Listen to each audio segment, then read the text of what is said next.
to Tracey Brown Live. Go to Tracey Brown Live. Gals and guys, go to Tracey Brown Live. Go to Tracey Brown Live. Go to Tracey Brown Live. Gals and guys, go to Tracey Brown Live. Go to Tracey Brown Live. Go to Tracey Brown Live. Gals and guys, go to Tracey Brown Live. Go to Tracey Brown Live. Go to Tracey Brown Live.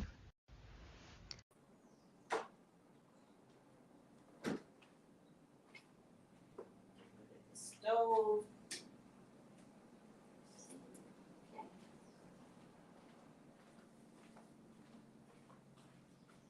Hello, YouTube. How are you today?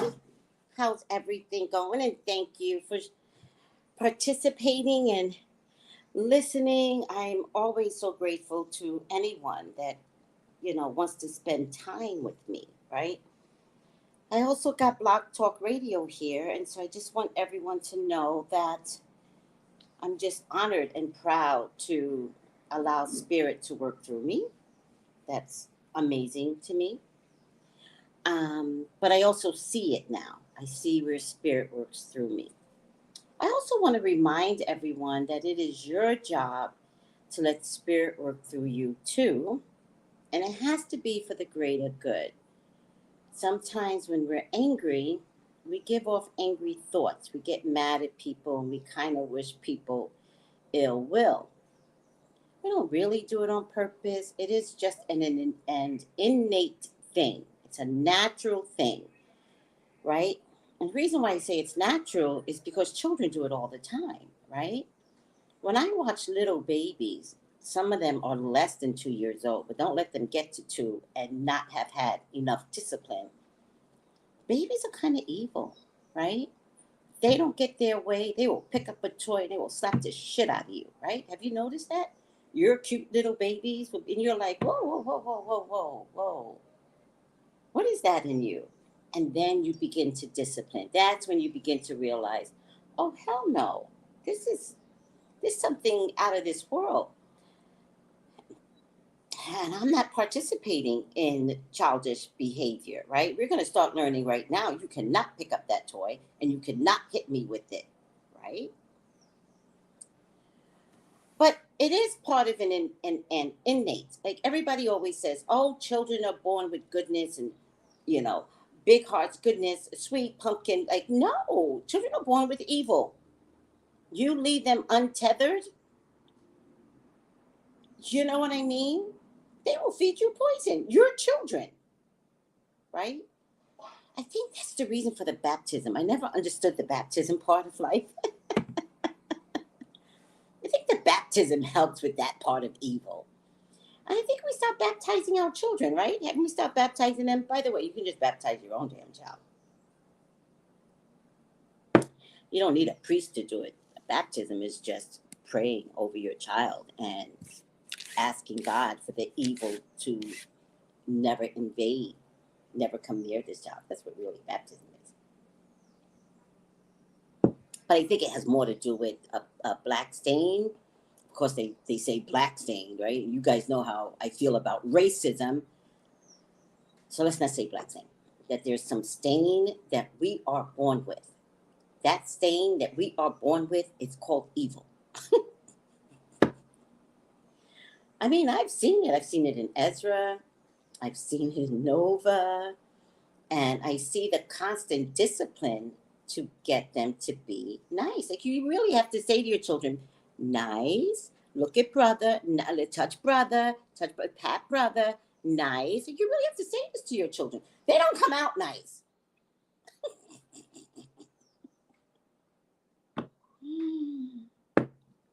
And of course, I didn't notice it when I was raising my son because I was being mother, right?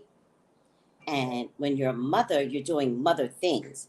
So it's very natural to go into mother space and teach a child, no, you can't do that. No, stop crying because you want a cookie. No, it doesn't help if you cry for 5 hours.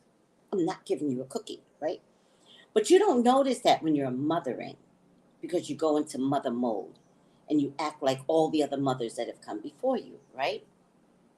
Except that when you become a grandmother, you look at them little kids differently and you're like, what the fuck is going on here? I mean, I've said it with Ezra so many times. I'm like, did you really just say that? And he's like, yeah. I'm like, no, you just can't say that. But why, Dory? I don't know why. You just can't say that. Whatever that is, right? Why did I get onto this? I don't know. So I am going at it alone for now, right? Melissa, my adorable partner on Saturdays to read Revelations with you all, is washing clothes. Her sister does not feel well at all. At all. I can't even imagine the pain that the sister could be in. And so she's taking care of the family. So she's washing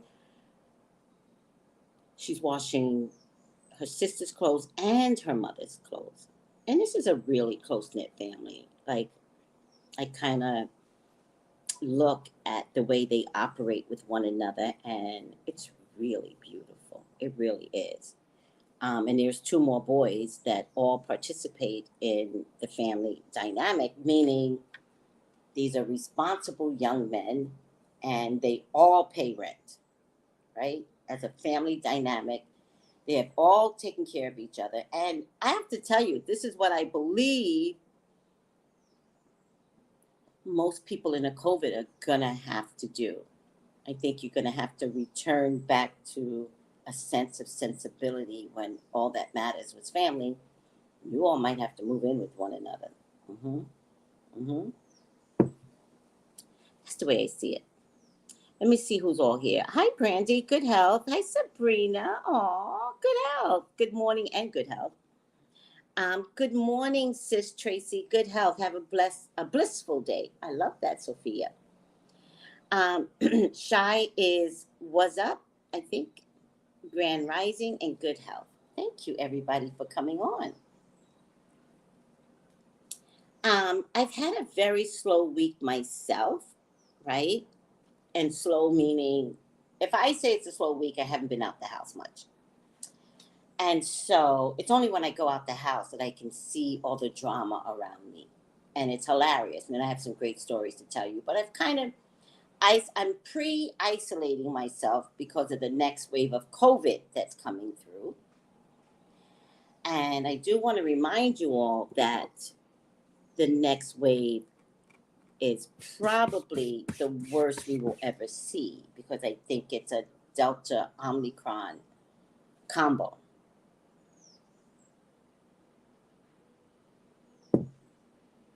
And now the Netherlands is reporting some high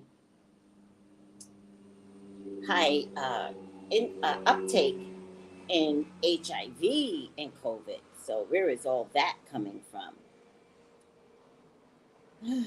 It just will never end, or it keeps metamorphosizing into something different, which is pretty scary. Let me see if I can read it for you real quick. Which is pretty scary. A high virulent variant of HIV-1 circulating in the Netherlands. Um, the T cells decline expected signals of HIV evolution. So the HIV is metamorphosizing, I think is what I'm trying to say. But they're calling it a highly virulent um, increase in viral load.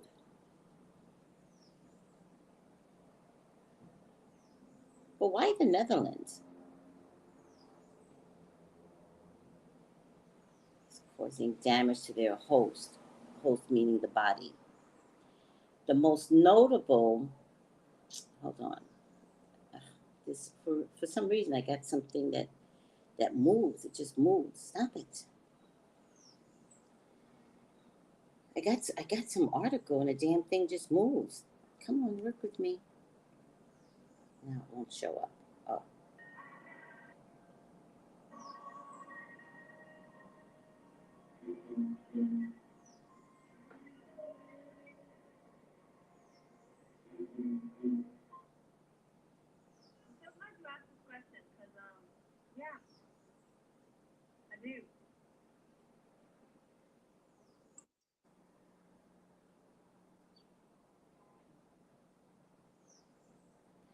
Um, somebody sent this to me. So it's not moving now. It's an article that moves. Let's see. I don't know why it moves, but it does. Hold on a second.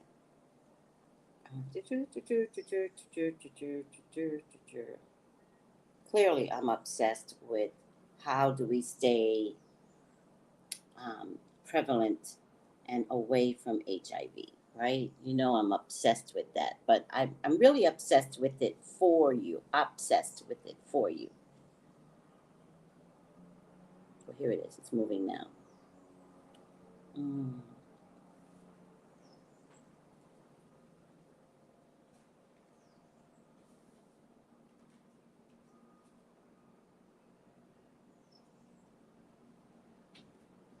Hold on a second. I'm still trying to get to the part where I read something. And then at 109 individual virulent without treatment, advanced HIV. Got it. 9 months after diagnosis in their 30s with this variant, age, sex, unsuspected mode of transmission, place of birth. 109 individuals with typical HIV positive people in the Netherlands. Good morning. Um, the risk poses virus. The most notable recent example is the B1 alpha variant of severe acute respiratory syndrome coronavirus, RNA virus. So somehow or another, I'm not really getting the article that well because it actually is moving while I'm trying to read it. But there is some weird connection with coronavirus,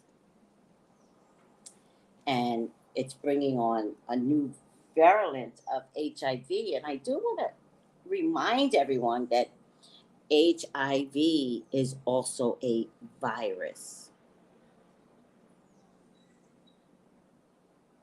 It's also a virus. And they have yet to explain how you get it, right?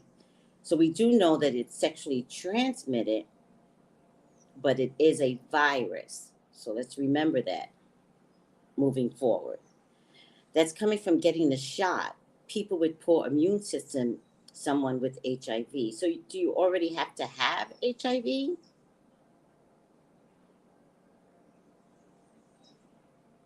Is that what you're saying, Sophia?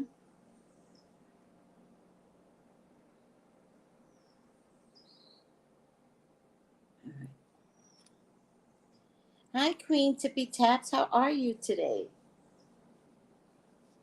Is that what you're saying, Sophia? That it's most likely. Oh, child. Oh, so I do want to tell you guys, my really good friend Jason, who I adore and love dearly, um, years ago, probably for my birthday, can't even remember, he brought me a cup that said hashtag predicted it. And it's, I don't think I've ever used it, but it has been one of my treasured mugs, right? I love mugs. As it turned out, when I was forced um, to throw so many things out, my mug collection had to go.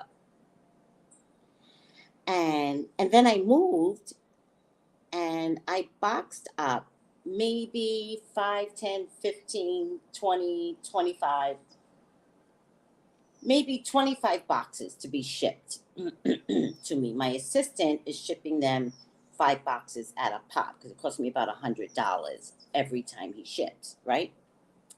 Maybe about 115 with the fees, right? And so every month he ships out about 5 boxes. He could ship them out faster, but he doesn't want to. He's like, no, I take care of you. No, I will send them out. Basically, he's saying he's going to send them out whenever he wants to send them out. So I don't have time to argue. There's a reason for everything. And so he's been sending them out about once a month. Usually I have to ask, though, right? I'm like, hey, can I get my boxes? It's so funny. But the minute I ask, he'll send 5 out. And so every time I get the boxes, I don't know what's inside. It's like Christmas Day every time these boxes come. Well, first of all, let's start with the bag that I brought in Italy when I was in Italy. Pure leather, right? Now, I brought this on the streets of Italy. Let me tell you something. This bag has a bag inside. I think it only cost me $30. So it's a bag inside a bag. I have so much regret that I didn't get a green. Remember, there was a green there, but I got this beautiful orange, soft leather, and then comes with a pouch. And when I was selling in California and I went to the mailbox, I would always bring this Italian bag with the pouch. And then I would put my receipts inside, the UPS receipts inside the pouch. That was the way I could organize my receipts, right? Because sometimes, you can lose them. It is what it is. When you're a business person, you're not allowed to lose them. So I realized I have to be consistent, learning to be a businesswoman. With all that being said, I got my Italian leather orange purse. I should show you guys. It's all scrunchy now, but I love it. I love my purse. And it has a purse inside a purse. So it's a big purse, a purse inside a purse, and then let's see. And then is it coming across orange or pink? It's coming across pink right now, but it's orange. So that was a surprise, right? Because I've been using another purse that I got from Jerusalem. And it's a elongated purse. I like elongated purses. So just in case, when I go out to UPS, I go to the supermarket. If I want to get some mayonnaise, I've got a nice purse to carry stuff in. That's the reason why I do it. Have the long types of purses. Oh, this is orange. This is the color that it is, Vivid Warm. I'm gonna send it to you so you get. But remember, it's three things for like $30, and the leather scrumptious. I mean, scrumptious. Like you want to eat this leather. It's so soft. And I just wish, sometimes you play cheap with yourself. And I wish I would have spent $100 on just purses. Because it turns out everything that I brought in Italy, I was buying for the California winters, which can get cold. People don't know this, but it can get cold in California, especially if you're going to church first thing in the morning. By the time you get out of church, you don't need a jacket. But when you go to church, you better have a jacket. So I brought all these beautiful outfits, very cheap, by the way, and couldn't use any of it because the minute I got back from Italy, we went into lockdown. And the church is shut down. So this is the purse. This is my purse. Don't you just love that?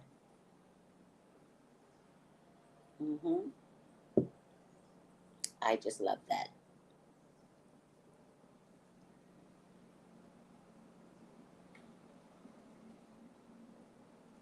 Sophia, what do you mean your service is starting to act up? What do you mean? So then, not only do I have this purse, which I love, you guys got to love that. It comes in 3 parts.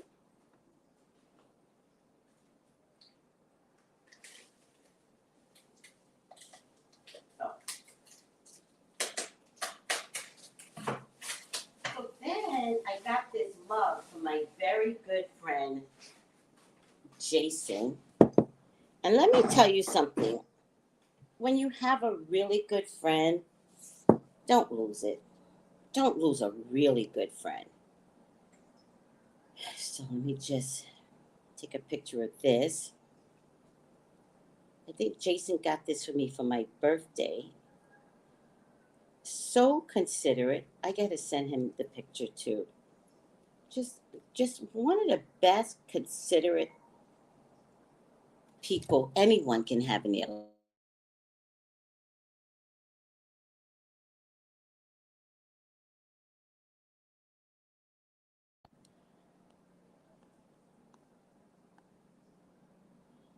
Nope, nope. I'm gonna show y'all this picture from my friend Jason.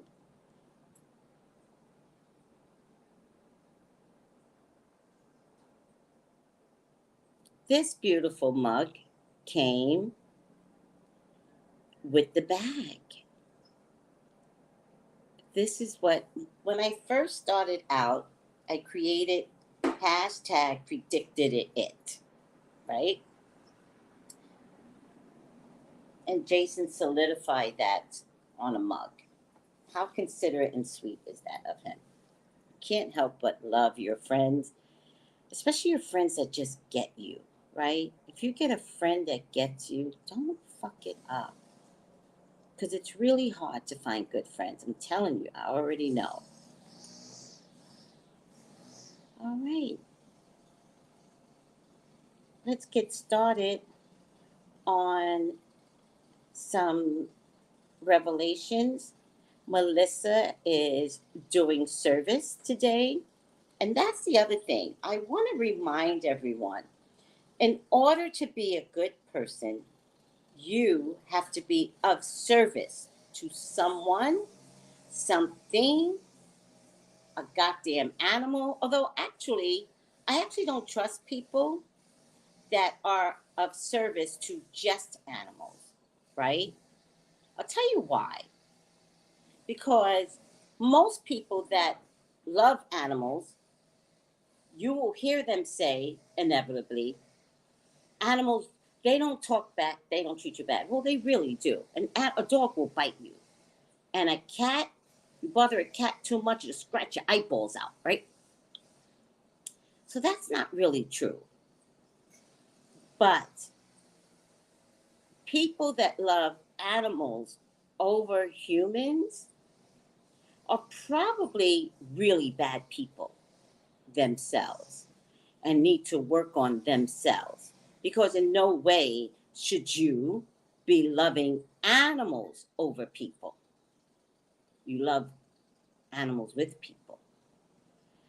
But the best way to come out of your personal ugly is to learn to be of service to others. Because that's a sacrifice. And that's a sacrifice that you have to give and you have to expect nothing in return. And when you get to that level of discipline where you give and expect nothing in return, you just want to give some more. And you begin to look at people and you begin to recognize something about them can't give back, but I don't expect it anymore. One of the ladies um,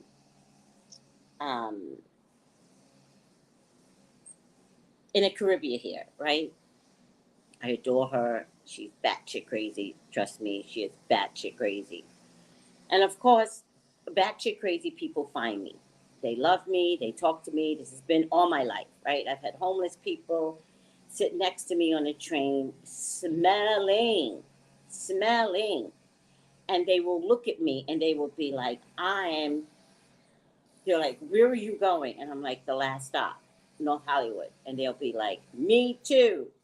And I'm like, no, sweetie, you are not going to North Hollywood. You are going to North Hollywood because I said I'm going to North Hollywood. And they will inevitably say to me, no, I'm going to North Hollywood to protect you. And I would be like, what the hell? And in my mind, I'm going, but you smell. Don't protect me. How's that possible? You know, on the subways, you never know what's possible. You never know who's going to be your angel.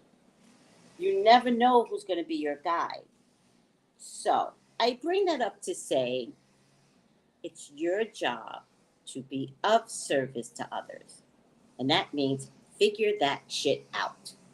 That means if you got to go volunteer somewhere, even if it's an animal shelter, do it, right? Because at least at an animal shelter, you're going to meet other people there who are also in service to others. You're going to meet like minded people. And then you're going to see the people that you're dealing with will have problems.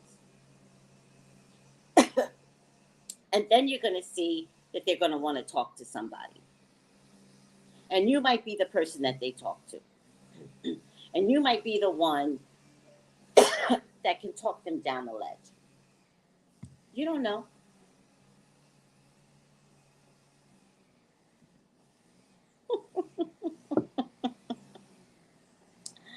Oh my God. Well, I'm from New York, so I get it. She goes, taking the A train from 176 in Washington Heights to Midtown Manhattan. It can be rough. Oh, yes, sweetie, it can be rough. Let me tell you something. No rougher than the subways in California. We have a huge homeless problem. And over there, they don't quite stop the homeless, right? They do stop service at 2 o'clock, though. So we don't get 24-hour service, right? And they begin again at 5. So by 2, all the homeless people have to get off the trains. They have to clean the subways, blah, blah, blah, blah. But they can come back at 5. But they live on them subways, and it is hilarious. It is hilarious to watch the homeless population. In any case, I got this woman over here, and why do I not find yet another character? Because they're drawn to my light. I know what it is. They're drawn to my light. It's a beautiful thing. They're all nuts, right? And every time she asks me for money, I just give it to her. It started out with just $2. Since it's gone up to 10. Hey mama, you got $2. And of course, if she asks for 2, I'm gonna give her 5, right? But now it's just constant. The other day she asked for food. And then one day I was waiting for the bus, right? And I didn't have money on me, cash. And when you go to the supermarket, they make you spend $10 to take money back. There's no cash machine around. Like, oh my God, I don't want to. So I said, well, I can get in a cab driver and lie to the cab driver and say to them, oh, I thought I had money, but I didn't. But who wants to go through all that drama? So I start to go. I'm debating. It took me like 30 minutes to debate. I was like, oh, I've waited too long. The cab's going to come now. I'm so upset.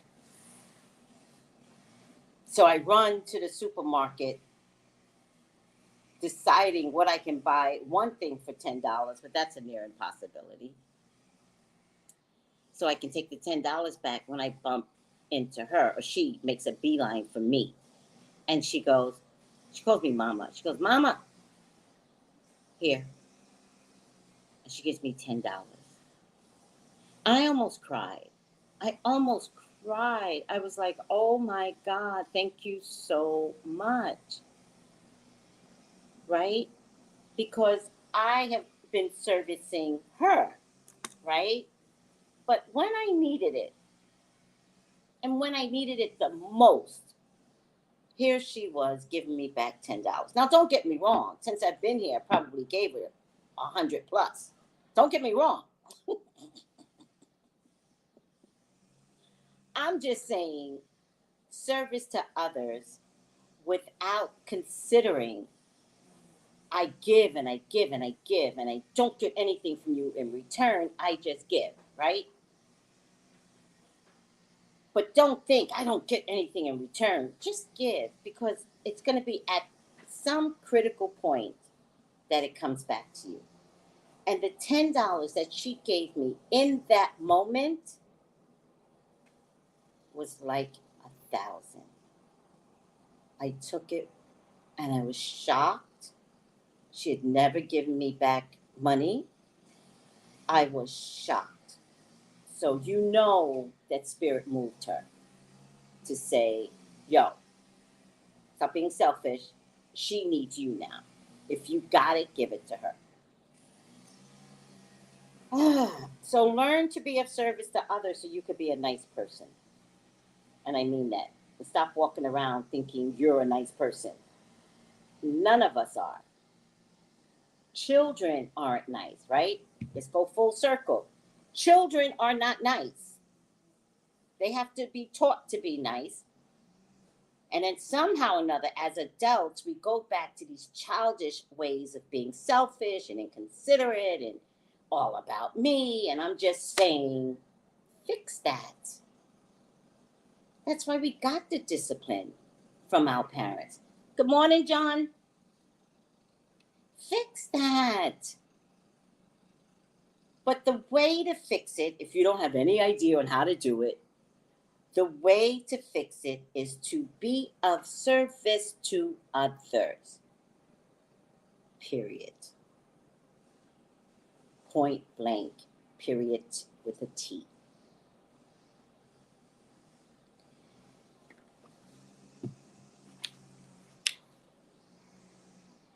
Okay. With all that being said,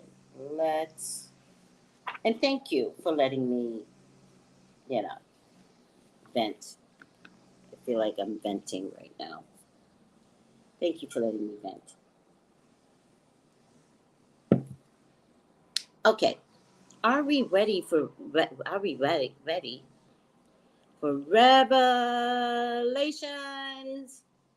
You just put this down, put a subscribe, go back to comments, take this down. Hi, Quintippy Taps. All right, let's get this party started, everyone. I'm not sure where Melissa and I left off, but let's figure it out.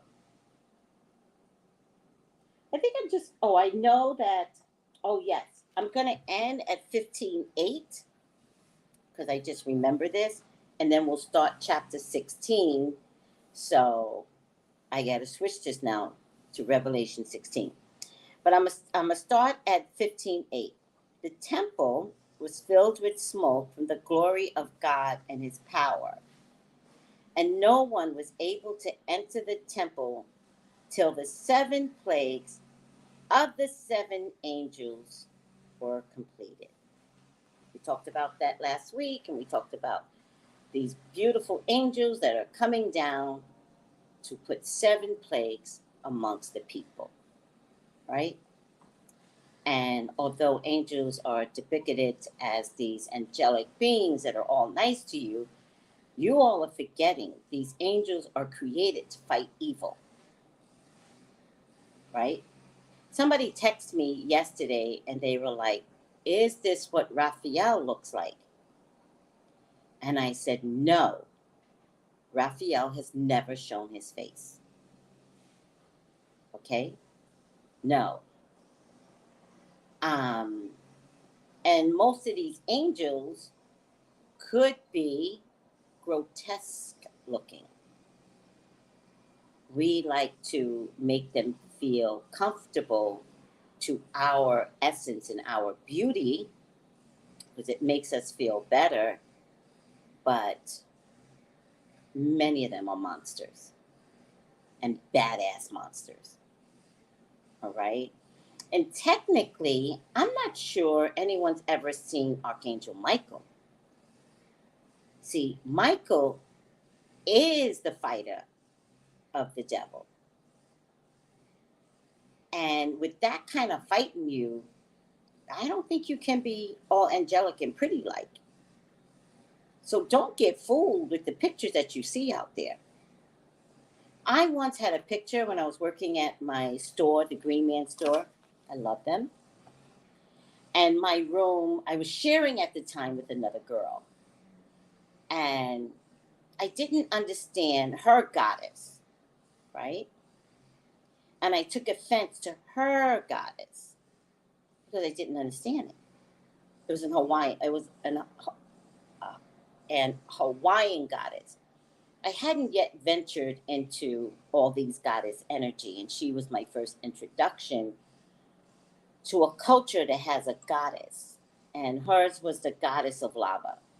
I forget, Hawaiian goddess. I forget the name. And she had a picture up. So I put up a picture.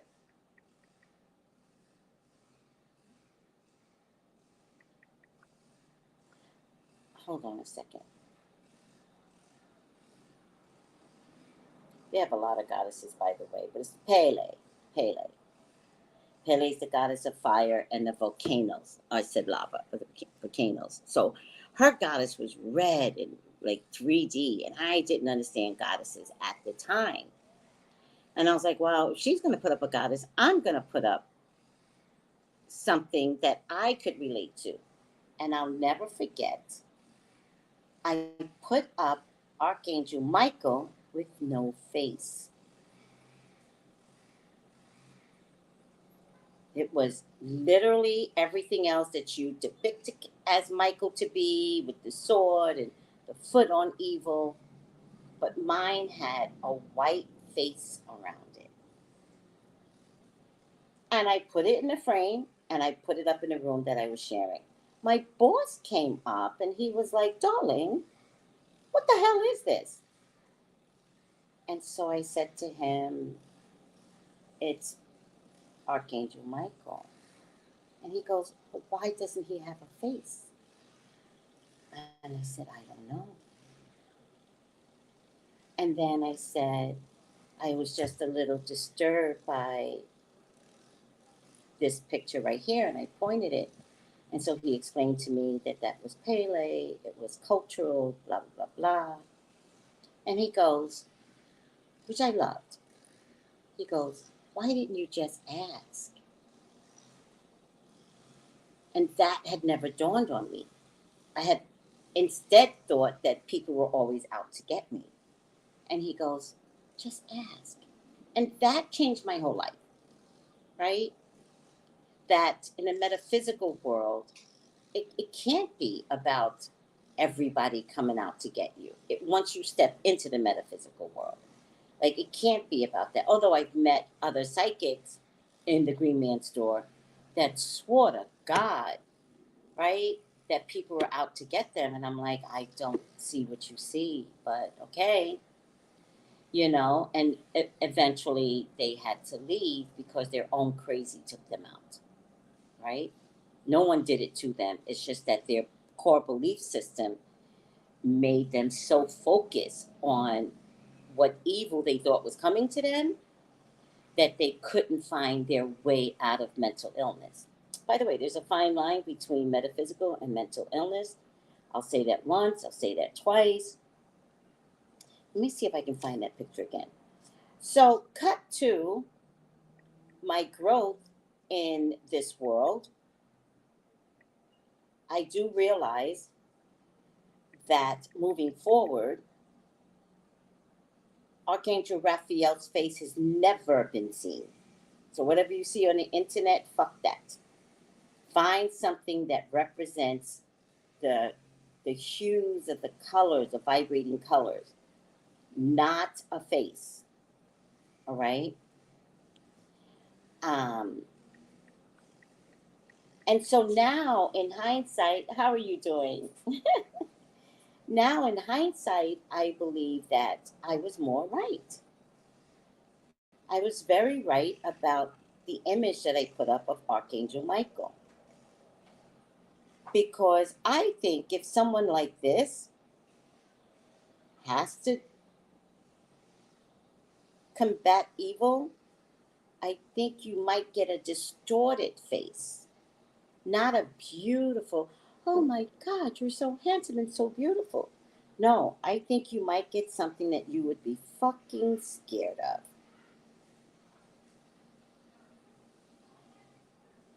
If I ever find the picture, I'll post it. It was a beautiful picture, though. Let me see, Archangel with no face. And now I realize that innocently, that I was right. That I didn't need to have an archangel with the face. I needed to know the essence of the angel, not the face of the angel. I didn't need to believe in the beauty of Archangel Michael. I needed to believe in the power that he represents. I'll never find it again. It was a unique picture, and then I was intimidated to take it down. It is what it is. All right, let's get back to Revelations. Revelation 16. Are we good, guys? Are we all good? I'm not looking at the comments, guys, so y'all just do what you want to do. Oh, wait. Oh, yeah. Okay. No, wait. Then I heard a loud voice from the temple saying to the seven angels, "Go and pour out the bowls of the wrath of God on earth." By the way, guys, nobody's ever seen God either, right? Because I think if you saw God, you would die. Okay, just side note. First bowl, loathsome sores. Oh, jeez. So the first went and poured out his bowl upon the earth, and a foul and loathsome sore came upon the men who had the mark of the beast and those who worshipped his image.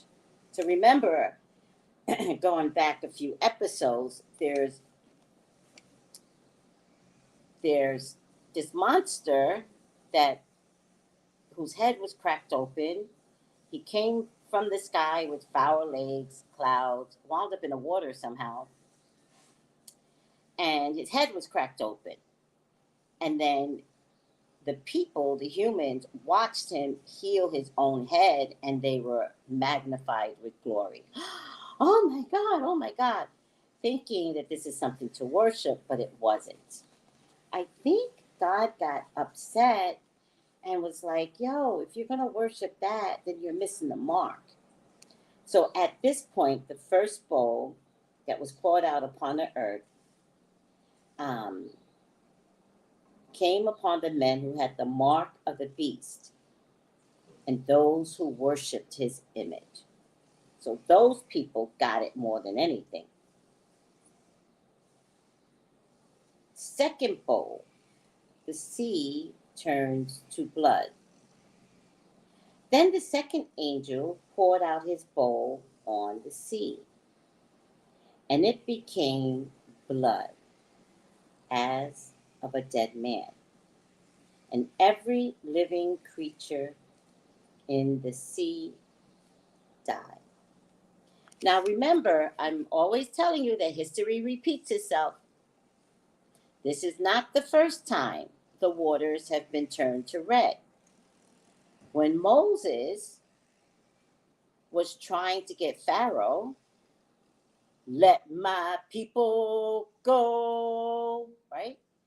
And Pharaoh's like, "Oh, hell no. No, no. They are building my city. They stay."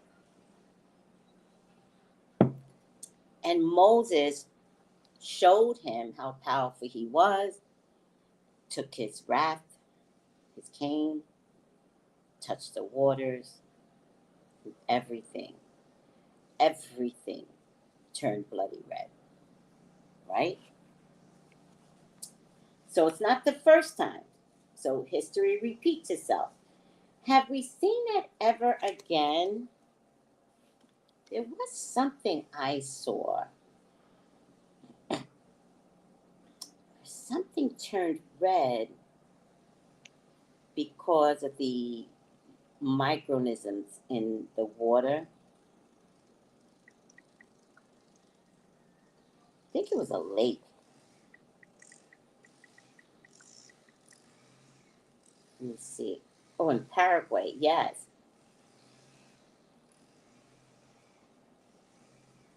The red becomes from a pigment called something that helps something. What little light penetrates below the ice. Then there was this pool of water near the Dead Sea, turns blood red. back in 2021. The signs are here. There was a sea, the bright color of the waters of Lake Motro near the Dead Sea in Central Africa. Geologists believe the red color of the pool near the Dead Sea may be caused by algae, iron oxide, or added chemical.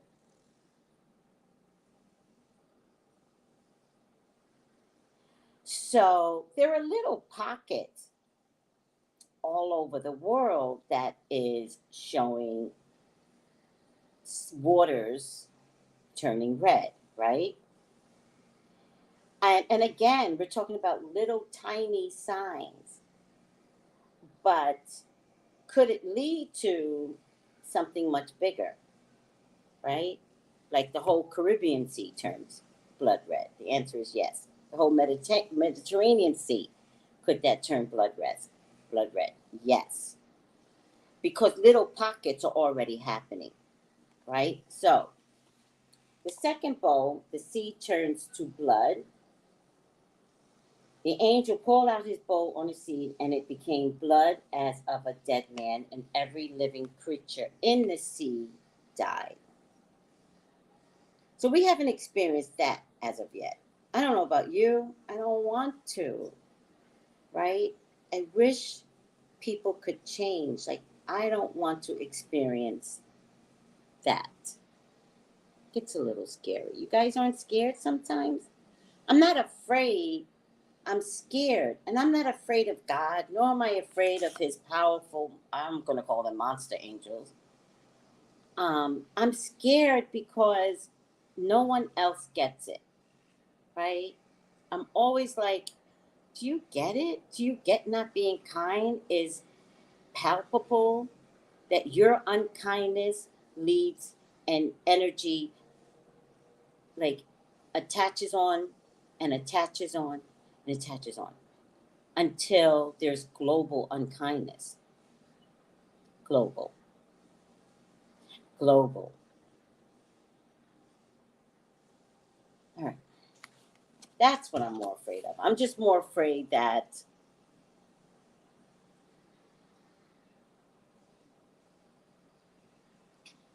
there's not enough kind people to overtake the audacity of the evil ones. And kindness will always win. Always. Always. But if it's getting to be too much, even for God, then God will start to give us things because of our unkindness. And that would mean that those of you that are being kind will have the same effect. Like we're all going to suffer as one. That's what I'm afraid of. It's not fair. The third bowl, the waters turn to blood. So the second bowl, the sea turns to blood. The third bowl, water turns to blood.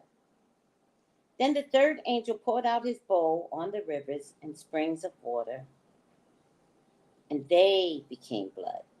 First is the sea, now is the river and the springs, most likely the lakes too. And I heard the angel of waters saying, "You are righteous, O Lord, the one who is and who was and who is to be, because you have judged these things. For they have shed the blood of saints and prophets, and you have given them blood to drink, for it is their just due." And I heard another from the altar saying, "Even so, Lord God Almighty, true and righteous are your judgments," right? So they're just taking orders. Not that they're innocent, right? They were made to do this. They were made to be prepared for this order. But they are saying, we are doing it because we trust you. We're not down there with those people. We don't even have to deal with those people. We're over here in angel section in heaven. We doing us. We loving us. We are kind to us. But when that door opened and it was God, and God said 7 and pointed 1, you, 2, you, right away they stood up because that's what they were made for. They were made to carry out these orders. And so what they're saying to God is, we carry it out because you watched them. We have no judgment on them. We trust and love you, God. Because you got to remember, these people were with God. People, angels, archangels, angels, all of them, serpents, way before we came along. We were with God way before we came along. We were with God before the earth was the earth. Before there was evolution, before there was Adam, we were there. We even know all of our archangels.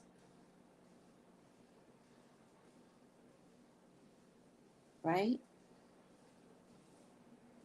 And so when God opened the door to archangel section, and God said, 7, come with me now.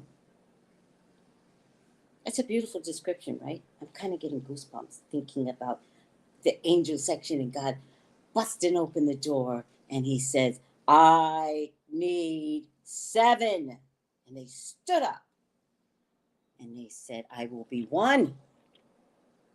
I will be 6. I will be 3, God. Isn't that a beautiful description? I gotta write that.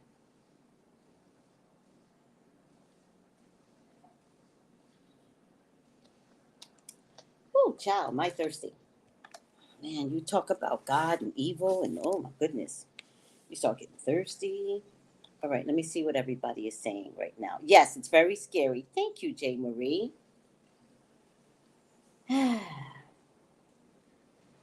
No, Sin W, you actually don't need to see me live, right? You see me live all the time. Use your imagination. Let my voice be live for you. Use your imagination.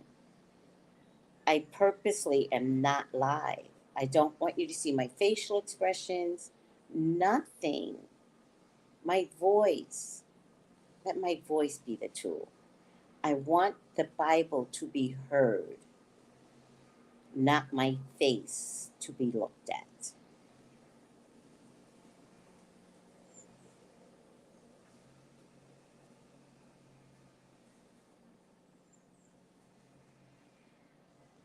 All right? I know what I'm doing, even though this very unlike a Leo not to show her face. You know us Leos. But Revelations is bigger than me, and I didn't want to step in front of God. That's what I'm saying. Okay, moving away from the comments again. Okay.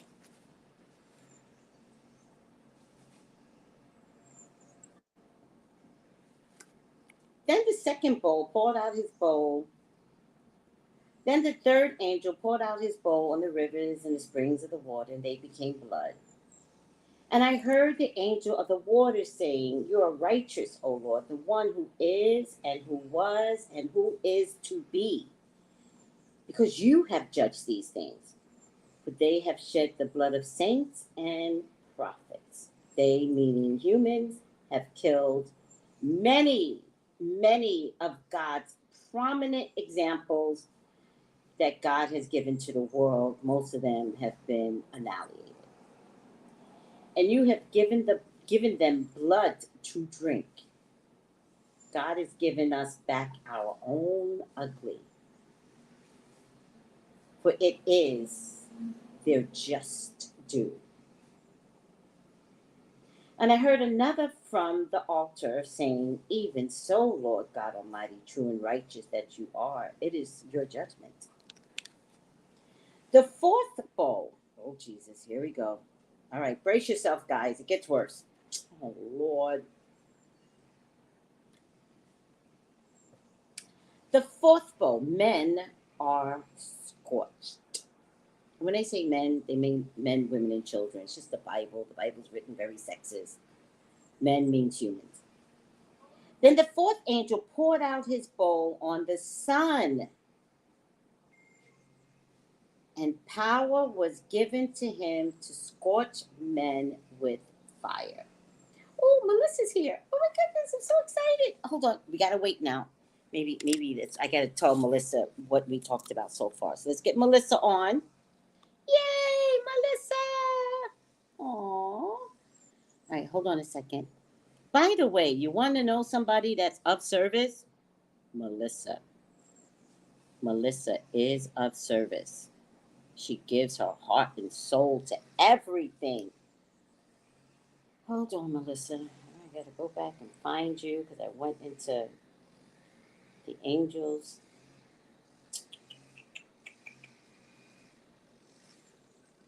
All right, so that's not it. Hold on, Melissa. I go find you. I can't find her now. Oh, damn it. All right. Oh, here it is. Here it is. Host tools. Let's just go there. And then we sign in again. And then let's get Melissa in the studio. Yay! Melissa! Can you hear me? Yes! Can you hear me? I can hear you. Good health, Tracy. Good. Hey, Dory, how you doing? I'm doing fine. How are you? Well, today I wanted to go wash clothes, and my sister's not feeling good, so I just went and washed her clothes and came back to go get my clothes. So, I was like, usually I would say, you know what? If I know I gotta do something in the morning, I see somebody else's stuff, I don't even ask. I just go and do it.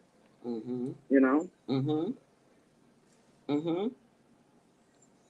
Melissa, let me try and put you on speaker. Hold on. Let me try and put you on speaker instead. Can you hear me? I could, but it sounds kind. I always complain about how I need to get. Okay, talk now, Melissa. Maybe it might be my earpiece. No. Oh, okay. Can you hear me better? Not much better, but it's okay. I took you off a speaker. Uh-huh. So that maybe it might have been my earpiece. Let me take out my earpiece. Okay. Well, I did tell everyone that we got on this whole thing about being of service to others, right, Melissa? And so it started out with me telling everyone how your sister wasn't feeling well and you're washing her clothes. And the best way for you to be a better person is to learn to be a service to others. Learn that. And you just have that in you automatically. What you say? Mm-hmm. I said that's true. Mm-hmm. And you have service in you automatically. You're always wanting to help. You're always wanting to participate. And that is your personal gift. And it's the greatest gift that you can have. Hmm? I said, I love that. Sometimes it makes a difference because, if you can avoid someone else got to do something, then just do it. Yes. But I'm an early bird, so I get up anyway. I get up before the sun. Oh, yes. It's a habit. Yes. Yes. But I also think it's not a habit to be of service of others. I think either that's something you always had in you, or that is something that, what? Oh my goodness. Hold on, Melissa. Okay. Oh, I never gave her the receipt. Never gave you the receipt. Oh no. I'll do that today. Okay, but it should be there. Is anybody having problems? Be there already. Okay, so it's just nice to be of service to others, Melissa. And so when you got up this morning, knowing damn well your sister is under the weather, you're like, I'm not thinking twice about it. I'm just going to help her. Absolutely. And you know what, too, Tracy? I don't even think about money. I'll be like, if I got it in my wallet, I want to take care of it. That's right. Because I always feel like it always comes back to me in different ways. That's right. So I got to come here. I was late, but I got to come here just a good enough time to actually just, because my nephew, he went and he walked his off for me this morning. Oh. And I was like, what's that? Teamwork. I was just like, oh my God, like, teamwork. I said, that's one less thing I had to do. I was like, okay, thank you, God. Thank you, my spiritual team. I got to go and get the dog walk. Yes. So all he got to do is eat his food and go about his business. Yes. And so it helped. I was like, it was like killing two birds with one stone. Yes. You know? I do know. I do know. That's really care. Your family cares. You care. I was telling everyone, you actually do just have a really loving family. It's really nice.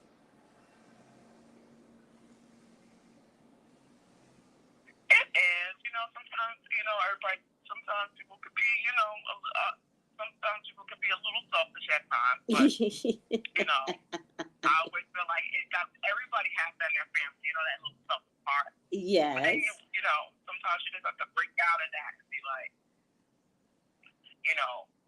what am I going to do different this morning that I didn't do? Because, I know you always talk about, Tracy, how you get a new chance. Yes. Every morning when you wake up, you have a new chance to do something different.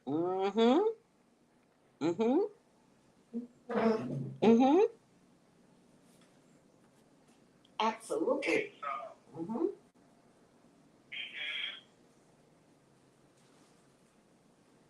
you don't realize one thing that you change in the morning can have an impact on somebody else.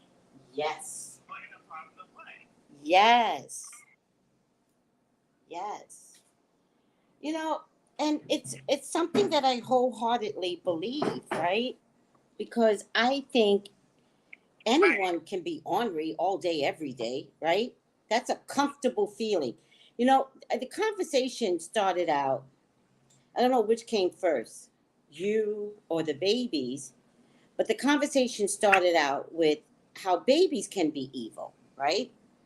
Everybody, they're so cute and they're so angelic. No, they get to be about 18 months, maybe less.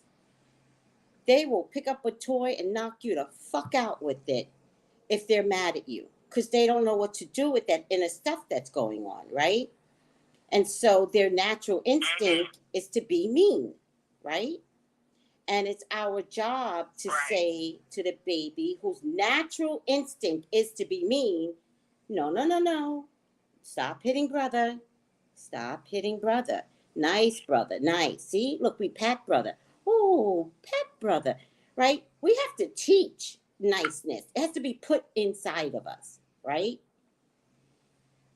Left untethered, then you get this ornery child that is a little monster that you can't control because you didn't think to control them when they were, 18 months.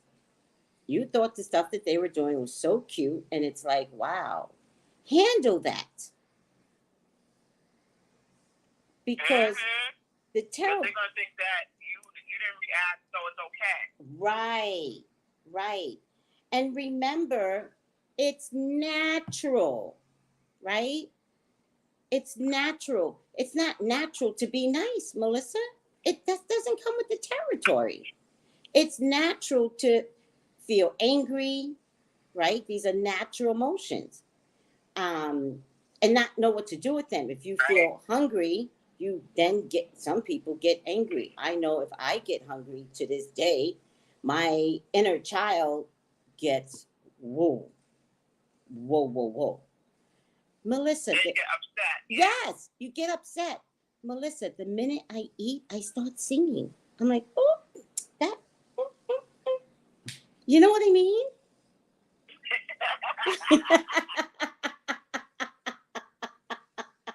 You know what, too? Like What? tantrum. Tantrum. You know how the babies get the tantrums? They throw their body on the floor.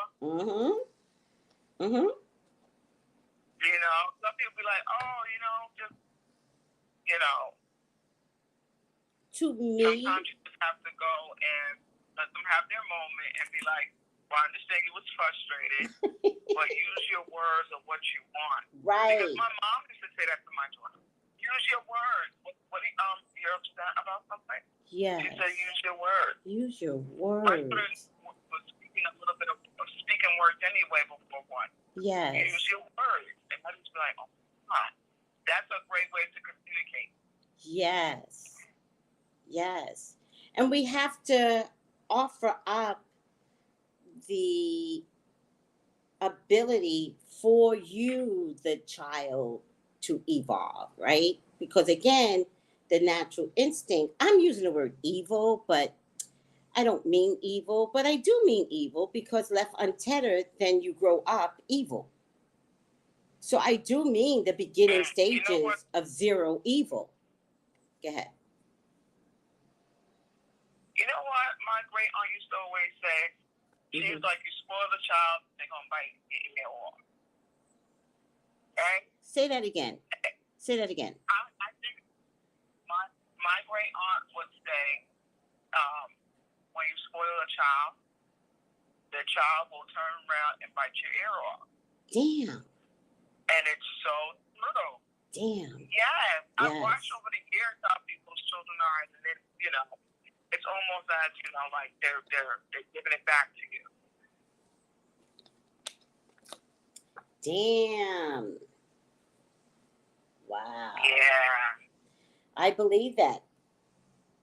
And so that led me to talking about being of service to others as adults, right? Because it's so easy to go in a place of nobody likes me, nobody cares about me, poor me, nobody talks to me at work. You know what I mean? Like you get so many of those type of characters, and I'm like, just learn to be a service to others. If you learn to be a service to others, it just makes a huge impact on others. But then, Melissa, it makes an impact on you too. Yeah. It does, because you know what? I was like, okay. It made me feel good. I'm like, okay. Because I love clean clothes, right? Yeah. So if I can have something clean on my body, I'm happy. Yes.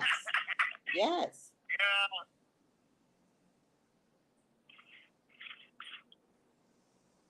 So, if you could be a service to others today and just do something, if that means, don't walk in the door, throwing out the garbage out the house without your mother asking, take out the recycling, Yes. Not only are you making sure that you don't,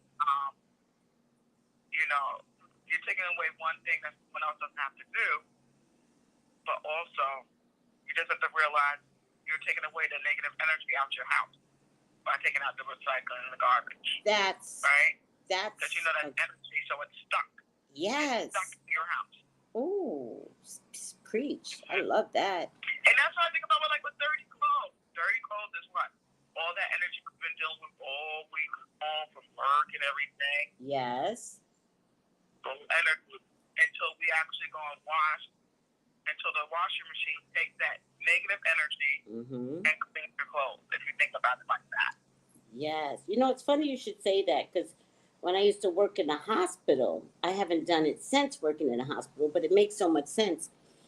When I used to work in a hospital and I would take my clothes off, first of all, I never washed my clothes with my son, right? That's just me. That's how I operated all my life. But when I used to work in a hospital, I used to take my hospital clothes and throw them in a plastic bag and twist it so that whatever energy is there from the hospital with all the sickness, and this was pre-COVID, child, it was contained in a bag until it was time to go to laundry. Yep. That is smart. Wow. Yeah, because hospitals. You know, it's like they bring any of that energy in your house. Nope. Nope. Never brought it in. As a matter of fact, the minute we stepped through the door, because I didn't even like bringing my hospital clothes through my door, and these are regular dress clothes, right? But the minute we stepped through the door, I'd be like, Brian would be like 4, and I'd be like, strip, and we would take off our clothes at the door. And I gather up my clothes and put it in the closet in a plastic bag to wash it on the weekends. Yeah. To get rid of any sickness or yeah. Well, you know, Melissa, I didn't know it was metaphysical at the time. So I feel like in hindsight, looking back on it, it was all the metaphysical stuff, all the angels and spirits saying, don't put those clothes back in your closet. You know how some people wear clothes, but they got to take it to the dry cleaners? So they put it back in their closet? Nope. Spirit would not let me do it. But I didn't know it was spiritual then. I just knew that I couldn't mix worn clothes with clothes in my closet.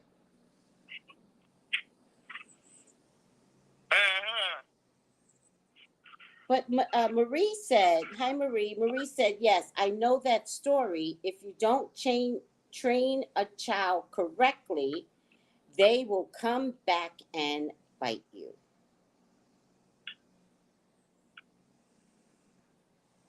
Yeah. Yeah, they will.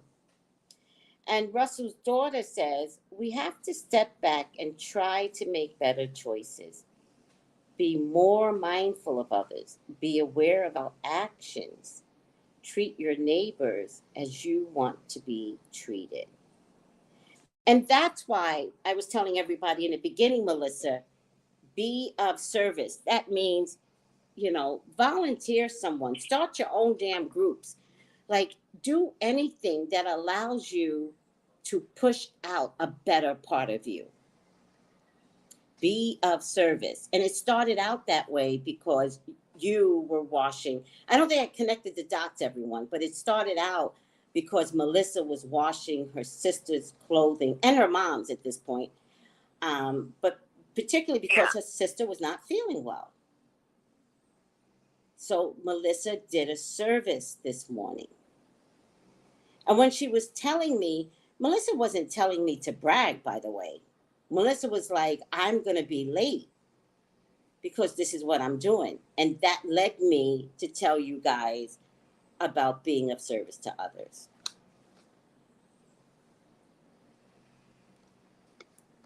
Yep, absolutely. And,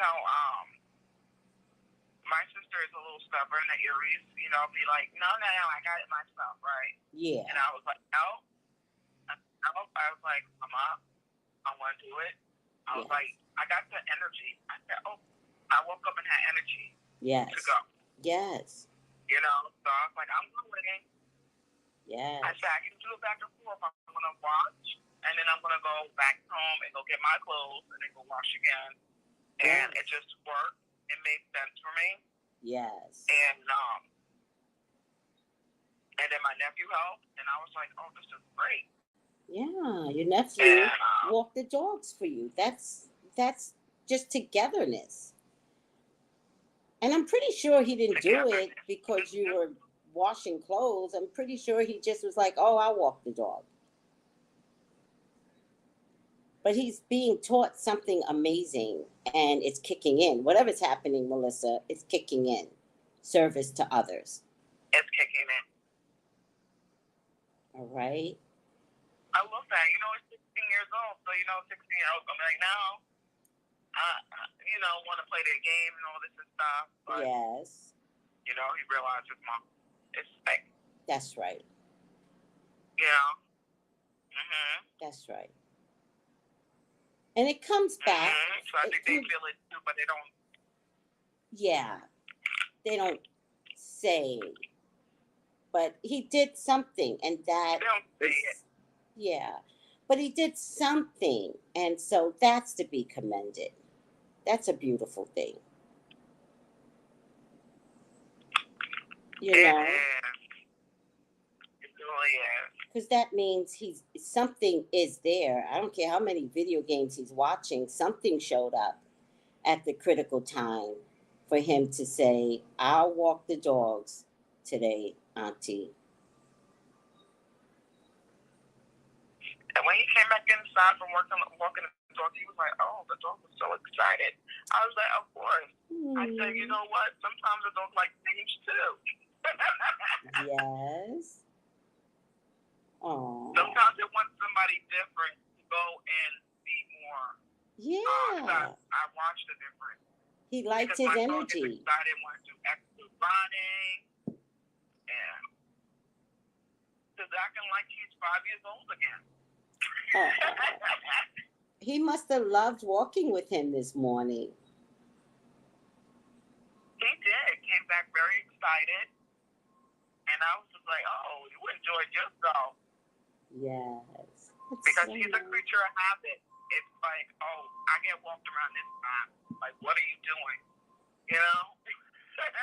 Yes. Yeah. When's his birthday, Melissa? Who? My nephews? Your dog. Oh, you know what? I gotta ask my sister, but I think she says he's a Gemini. Oh, okay. I think he's a Gemini. Okay. I gotta ask her because she's the one. My sister remembers your birthday whether you live or you die. She always remembers your birthday. So you could be dead 5 years ago, and she'd be like, "Oh, today's so-and-so's birthday," and this is how old they are today. Oh. So she does it over. Yeah. So once you tell her your birthday, that's it. She's gonna remember your birthday. She's gonna remember what day you passed. Is another thing. So she knows his birthday, but I think she told me that he's either a Libra or he's a Gemini. Well, I have to ask. Let me know.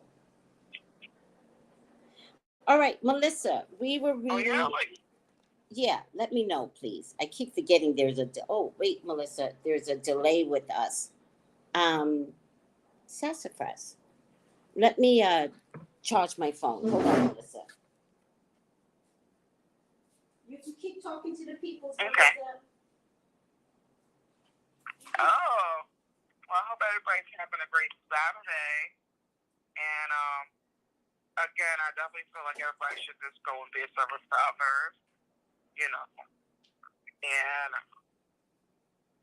and do things because you want to, because that's how I do.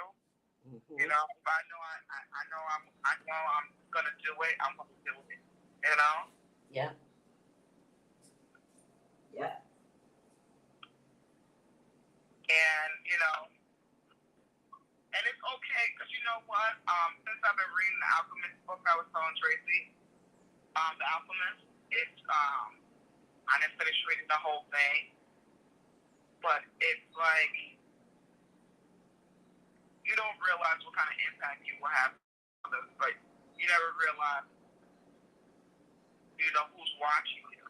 You know what I realized too? I was walking my dog yesterday, and I was realizing the tree. I said whether we live or die, the tree see everything. They watch how the women interact with each other. They watch us argue. They watch us grow up. They're in the same spot. Nazi that is to think like that. Yeah. You know? Yeah. And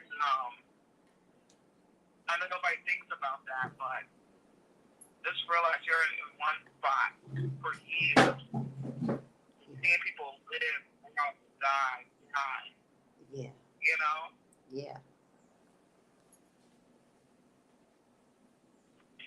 Yeah.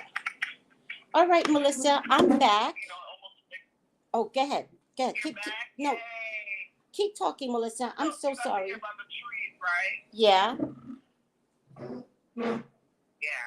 Because I was talking about the trees, how, like, whether we live, we die, or we cry, like, they watch us for generations That's right. all the time, but they're grounded in one spot, but watching everything around us. Like, they know what, I feel like they know us more than we know ourselves. Yes. Bit, you know? Yes. I love that, Melissa. I love that. So they know everybody's business.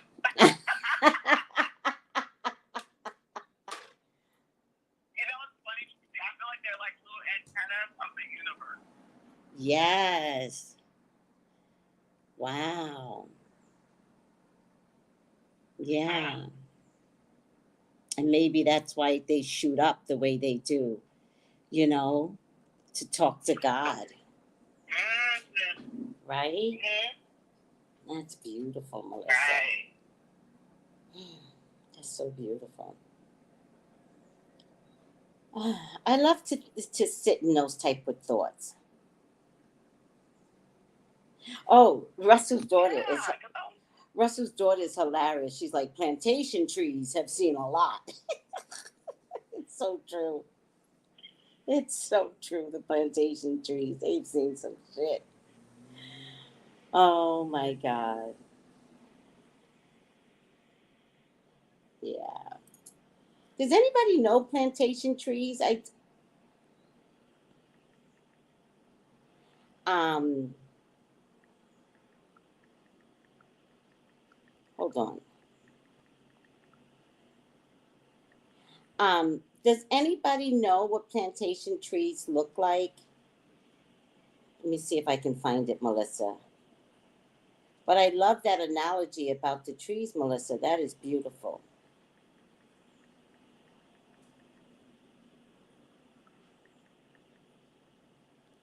Are you there, Melissa? Oh, I think I lost her. Oh, they are beautiful. We have plantation trees in the Caribbean. I wonder what's this around a plantation tree. Huh. I think I lost Melissa. Let me see if I can get her back. Hold on. Doo-doo-doo-doo-doo-doo. Melissa. Melissa, you can't hear me? You take her out. Oh, the call dropped. Okay, she'll call back in. Um, Something must have happened. Yeah, the plantation trees, Russell's daughter, they are gorgeous. We have them here in St. Croix too. The plantation trees. Were they planted on purpose? Do you think, Russell's daughter? Are you Caribbean, or are the plantation trees also in the South? I wonder what the plantation trees are used for. Now you're going to make me curious. Plantation trees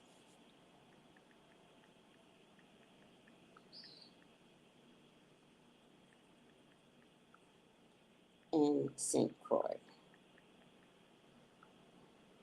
New Orleans. Got it. Hmm. Images. Hmm. I know the plantation trees. Oh God, this is baobab tree. Oh, this is gorgeous. Ooh, child, y'all should see this tree. Ooh, I saw a tree very similar to this at a restaurant. That's a gorgeous tree. Russell's daughter, you're going to make me go tree hunting. Oh, because this tree right here, ooh, they call this a roadside tree, but this is, you're going to make me go, I got to take this picture so y'all can see this tree. Hold on. Oh, I get excited off of trees. Melissa done started an issue. She done started something. Hi, Lottie. Let me see if Melissa's back real quick.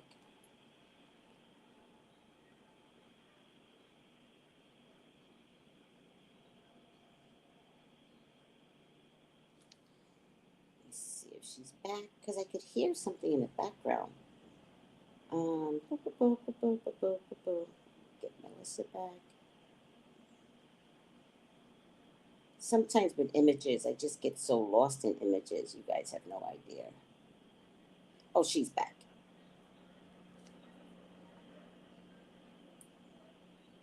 Hi, Melissa.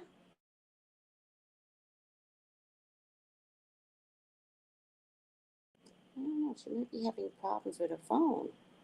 Melissa. Melissa. Let me show y'all this is called a ad. I'm not going to pronounce it right.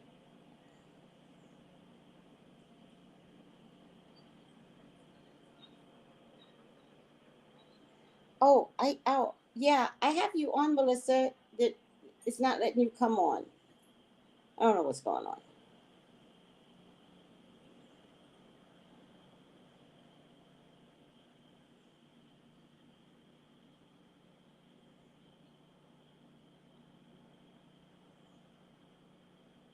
Melissa?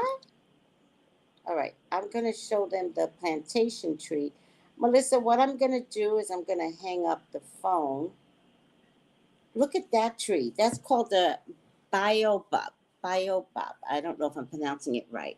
Look how magical that tree looks. Look at that tree. Look how flat it gets for some reason. That is a beauty of a tree. Look how flat it is. Ooh, I'm loving that tree right there. I like mystical, magical looking trees. Okay, Melissa hung up. She's going to try one more time. If she doesn't try one more time, I'm going to hang up and then have her come back in. I'm going to call back. Okay, Melissa, thank you. Don't you love that tree, Lottie? But I was actually looking for a plantation tree in St. Croix. I wonder why they were planted, was my question. Because if you're from New Orleans, that's the South, which means they would have brought the plantation trees here for a reason. Were they good for shade or what?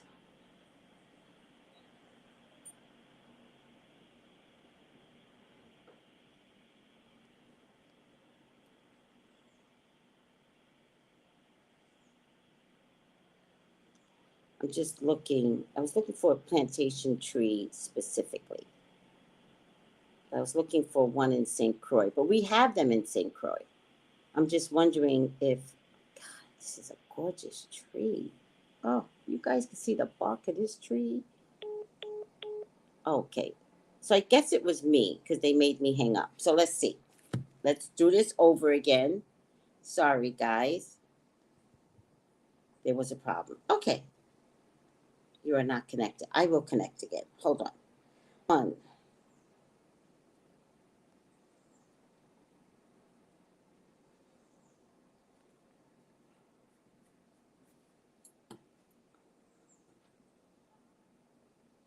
Welcome to Blog Talk Radio. Please enter your host PIN. When finished, press the pound key.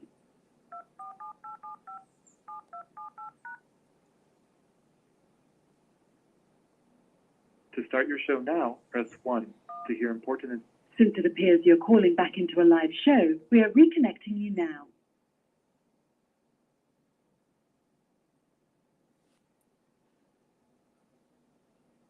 Oh, I guess I'm reconnected. Come back in, Melissa. come back in. All right. Let me go back to StreamYard. I'm not from New Orleans, but my ancestors are from there. Oh, okay, okay.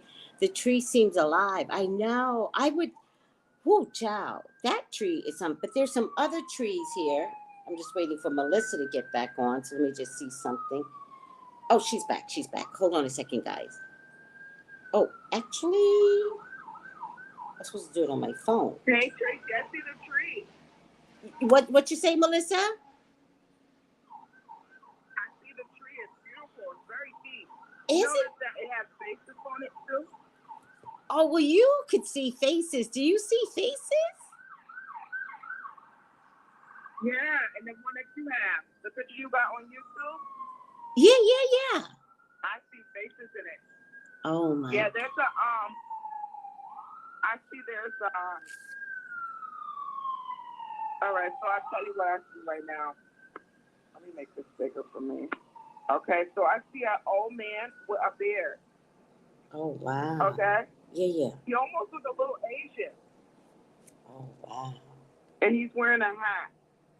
And then I see, you know, those next to it on the right.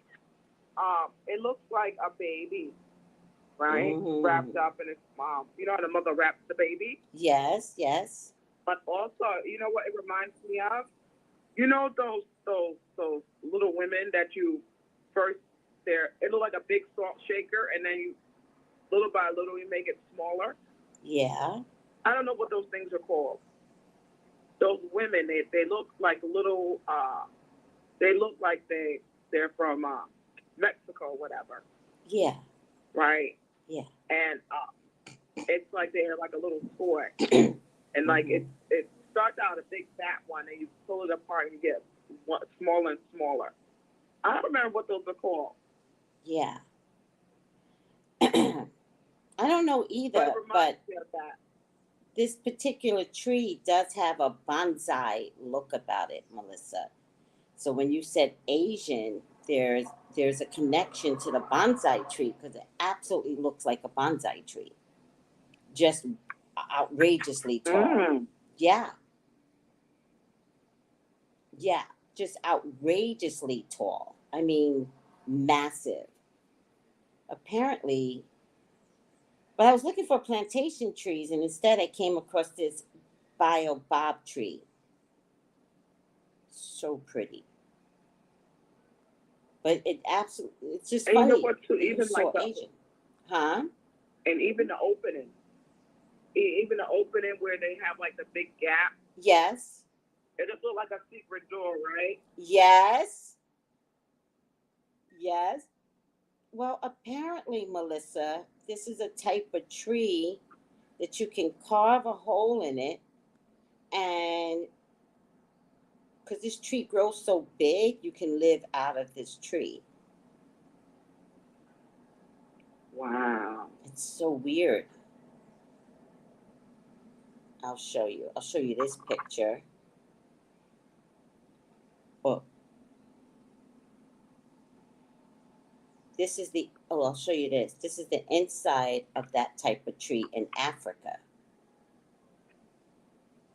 I don't know how we got on this, but this is just, I can't pass this up not to show you guys.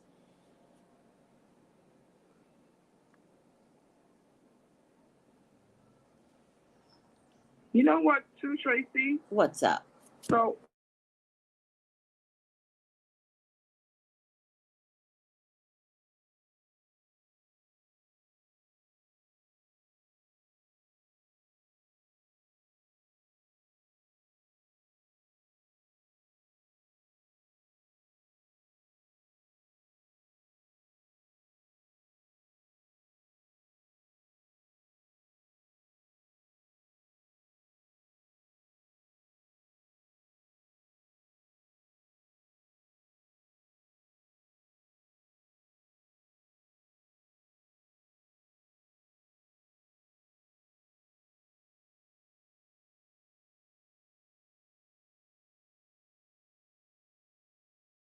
I wonder if it's because tree is life. You know? I wonder, whatever it is. Oh, shoot. It's not translating. Oh, wait, that's the videos. Hold on. Hold on, Melissa. I'm going to bring up these trees. So this and this add. So this is the same tree. It's called the baobab, right? And so you can carve into the baobab tree, and look, it doesn't kill the tree, right? But this is the inside. Right. You can literally live inside this tree. You know how magical that is? Look at that. You even got the fire sign. Isn't that beautiful? Confirmation. It even got what? What you saying? Oh, the fire signals, confirmation. Yes, yes. Isn't that beautiful, Melissa?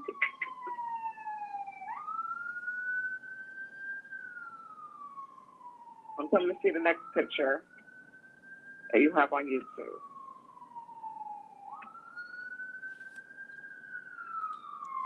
Oh, wow. Now I'm getting to see it. Mm-hmm. Okay. Now I'm getting to see it. That is so pretty. This is somebody's living quarters. People live in trees like that. I know. And then I showed this one where this is the beginning of carving out the tree. But look, 4 men, it looks like 3 men and a woman, are in the tree. And look, they still have all that height. Wow. Yeah. Tracey, this is amazing. Thank you. Isn't it gorgeous? It's beautiful. I didn't know that tree was that huge. Yeah. Well, it made me, when you brought up trees, and it made, like, I really like your take on things, Melissa. And so when you brought up the trees, then it made me look into, and then Russell's daughter brought up plantation trees. Then it just made me look into trees itself. And it turns out that, I discovered this particular tree that is on the island here, this baobab something. It's just a beautiful tree. But I wonder what the purpose is. Wow. What'd you say, Melissa? No, I said it's so beautiful. I never seen a tree that big. I know. I mean, it looks as if it grows as big as a redwood tree, but a redwood tree is up, very slender looking, but this one has a wide body. So pretty. Like this one is wide. Yes.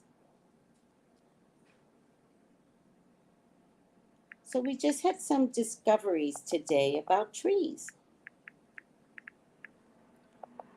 If anybody knows anything about this tree or plantation trees,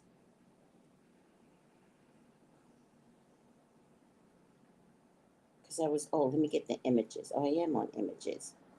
Oh, flamboyant. Okay. Wait, we have something called flamboyant trees. I think they might be the same as plantation trees, maybe. I don't know. I gotta ask people. I don't like to speak as if I know anything about this kind of stuff. Maybe I'll find a book, The Trees of St. Croix or something, Melissa. Maybe I'll do a study. Ooh. But it's so beautiful. I mean, just to think about it, like, you imagine the magical properties of being in a tree like that? Girl. Just to sit in it? Girl. There's magical properties, right? And of course you know this. I'm not telling you something you don't know. To just touch a tree. Just touch it. Bark and all. Right? That tree will give you energy, Right. Will give you support, will give you love, will give you grounding. And as we get towards spring, everyone, don't be afraid to sit outside and put your back up against a tree and sit on the grass with the tree and read a book. You know, don't be afraid. Lottie says, it's so heavenly. This is the most beautiful thing. She says, this moves me. And she goes, yes, Melissa, it's like my childhood dreams. And Kay says, the trees were used as a safe, secret place to commune together, and also homes for the runaway slaves finding salvation. Wow. Wow. That's deep. That is so deep, Melissa. That's crazy. Cynthia Wilcox says New Orleans and Mobile, Alabama has plenty of these trees and shield you from dangerous territory and blocked sunlight for shelter. Wow. And then Russell says, go hug a tree. I agree. Go hug a tree, someone. Maybe if you hug a tree, maybe you'll be nice. Right? Because out of anything in this world, I really think that trees cover us. Trees take care of us. They're in abundance. Like, Melissa, when I go into a neighborhood that doesn't have trees, I would never move there. Never. I would never move to a neighborhood that doesn't have trees. One, Melissa, it's a hot box. A block without trees is killer. You know what, too, Tracy? Yeah. I see people sometimes, they go and they buy a house, right? Mm-hmm. And the thing is, I realize that some people, they cut trees, which I can't stand. Well, you know, I understand they have a purpose too here, right? Mm-hmm. But some people cut them just because they don't want to. Up here in New York, they want to cut them because they don't want to. They don't want to clean up leaves when they fall.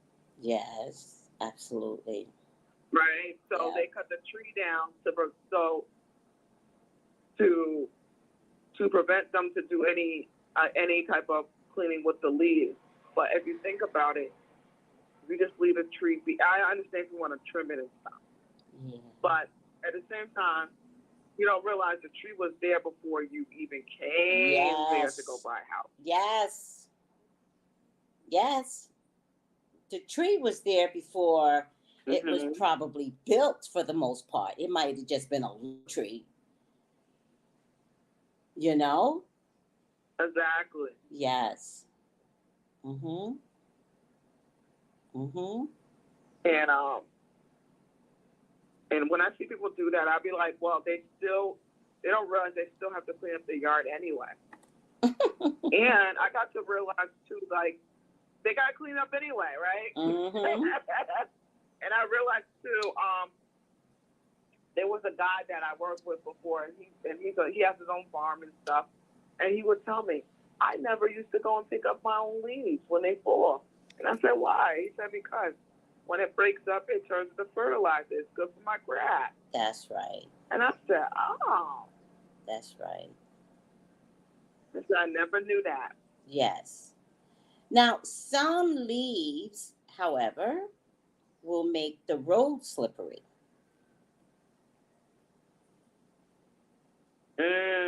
Right. So it is kind of mandated that you pick up the leaves because the leaves wind up on the road and you can hydroplane with the leaves. Yeah. You know? But if they stay on the ground, you're absolutely right. They're a great fertilizer. Also, they're also a great protector from the sun to let the grass grow, right? Sometimes there's too much heat on the grass. Yeah, because the sun burns the grass. Exactly. Yep. Yep. So I mean, so hold on a second. So Russell's daughter, when I was talking about I wouldn't live on a block with no trees, Russell's daughter says, don't move to Vegas. Well, that really upsets me, Russell's daughter, because I know that Vegas is constantly building communities, constantly. I know that there might have been a little bit of shutdown from it because of COVID, but how dare they build communities and not put trees on a block? Like, that's not thinking about humans. So they're just building communities for the money. Trees are for the humans and for the system. There's there's plant life, there's other animal life, and it gives us oxygen, the ecosystem, right? Yeah.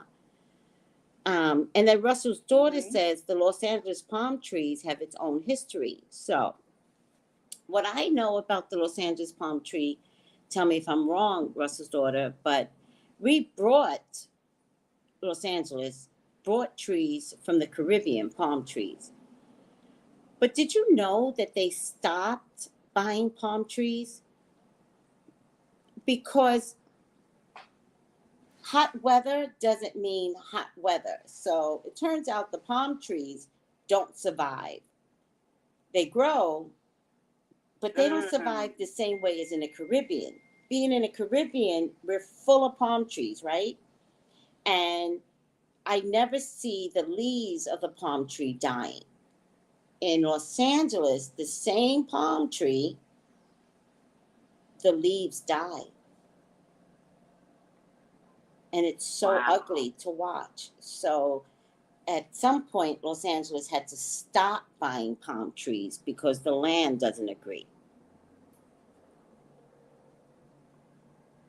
The habitat, right? Yep. Doesn't agree with Yep. with Oh, Russell's daughter says it's against the law to plant certain trees in Las Vegas. Wow. Yes.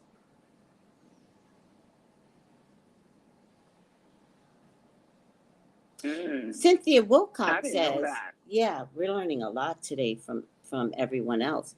Cynthia Wilcox says, Dr. Martin Luther King would go and talk in front of this plantation tree in a secret area in Alabama before the March in Selma, Alabama. That's interesting, Cynthia, because sometimes when you have conversations with God, right? Sometimes you've got to go where God is. And why wouldn't God be at a tree? That's interesting. Wow. Just learned something about Dr. Martin Luther King, too. It kind of reminds me of when Moses had to go to the mountains to talk to God. And even there, remember, there was a burning tree. So trees have real significance in history. Right? Right. Wow. That's deep. That is so deep. Because I know we deep. talked about the olive trees, right?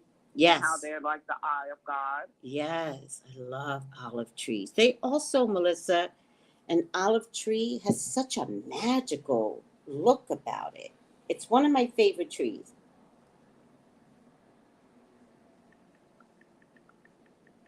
I'm gonna show a picture. Tree. Huh? I said it's a beautiful tree. Oh, isn't it? But I'm gonna show you the olive tree, which is the reason why I think many of us are so enamored with magic. Olive tree. I'm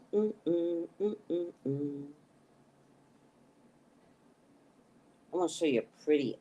I didn't know olive trees were so amazing until, okay, here's a good one, Melissa. Ooh, child, this is a nice one. Let me just take a picture. There's better ones out there, but I'll just show you this one for now. And olive trees are for the ecosystem too. They're amazing for the ecosystem. Ecosystem. Look at this, Melissa.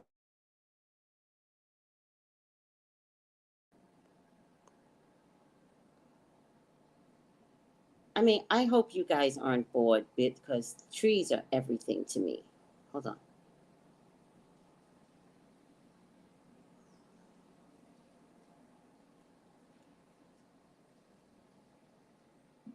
Look at that, Melissa.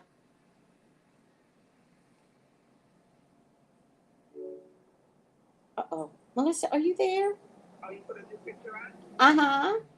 I thought I lost you again. I was like, no. Oh, no, I'm here. I'm just coming to, I see it now. Right? That was so pretty. So magical, Melissa.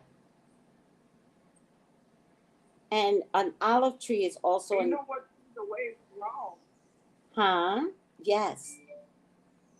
And the way how it's grown, like, you can see all the texture in the tree.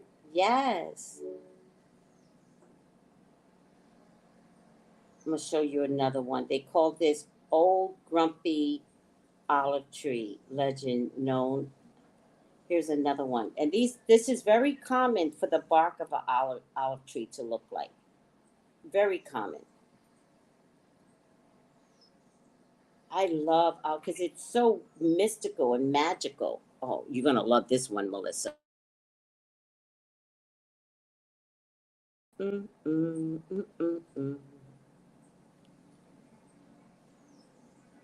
Look at this one, Melissa.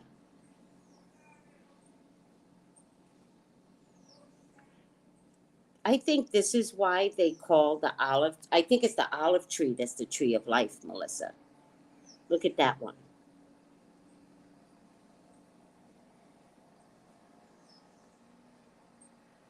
Are you there?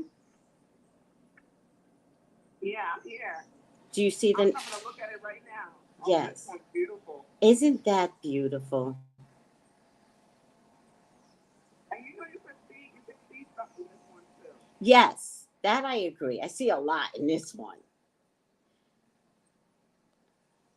And you know what too? I see a woman reaching out. Like she has long hair. Uh-huh. You can see her arms and she's reaching out. Yes. I see several people. Do you see several people?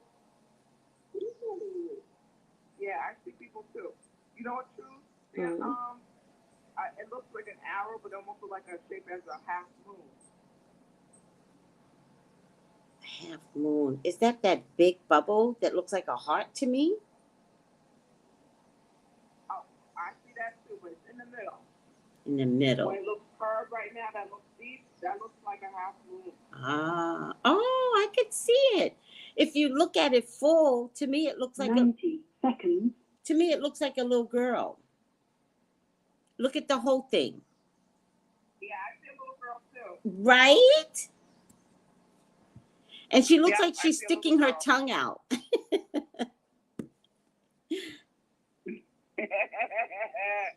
Melissa, thank you for coming on. Are you doing your show today? Oh, yeah, I'm going to do the show today. But you don't have 60 to. seconds. I set it up yet, but You don't have to. I'm going to do the show today. It's going to be at 12:30 today. At 12:30. And how can they reach you, Melissa, on the show?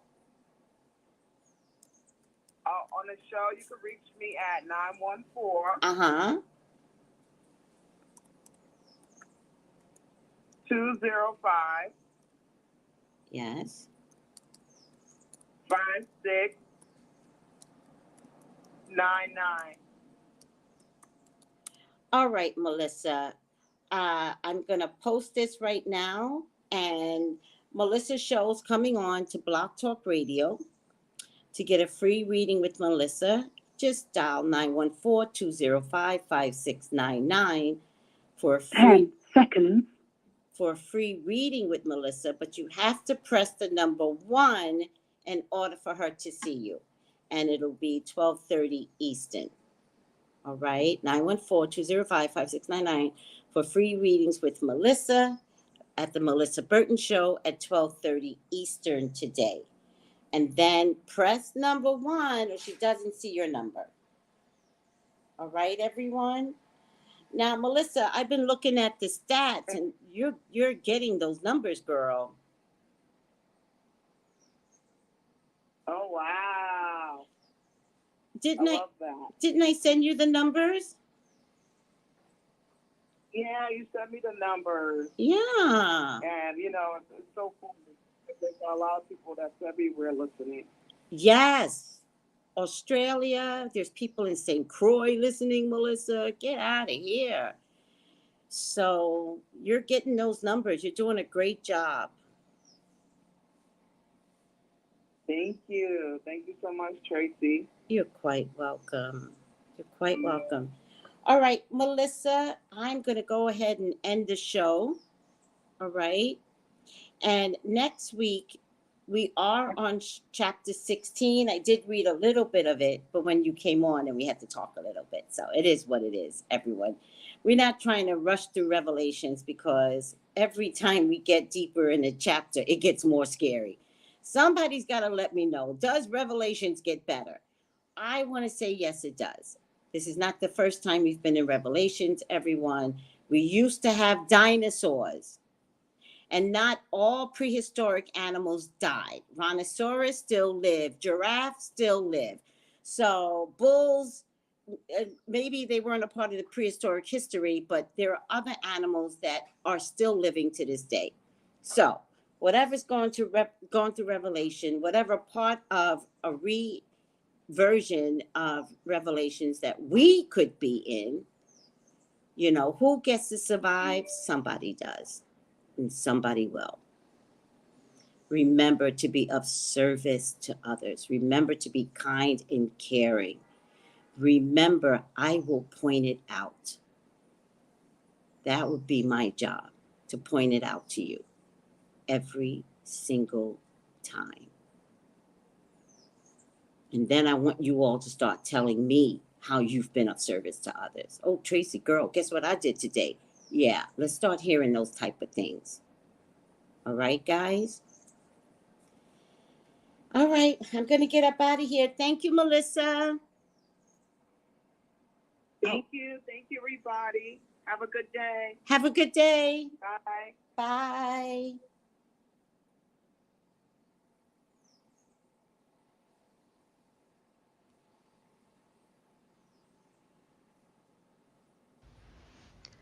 Gals and guys, go to Tracey Brown Live. Go to Tracey Brown Live. Go to Tracey Brown Live. Gals and guys, go to Tracey Brown Live. Go to Tracey Brown Live. Go to Tracey Brown Live. Gals and guys, go to Tracey Brown Live. Go to Tracey Brown Live. Go to Tracey Brown Live. Gals and guys, go to Tracey Brown Live. Go to Tracey Brown Live. Go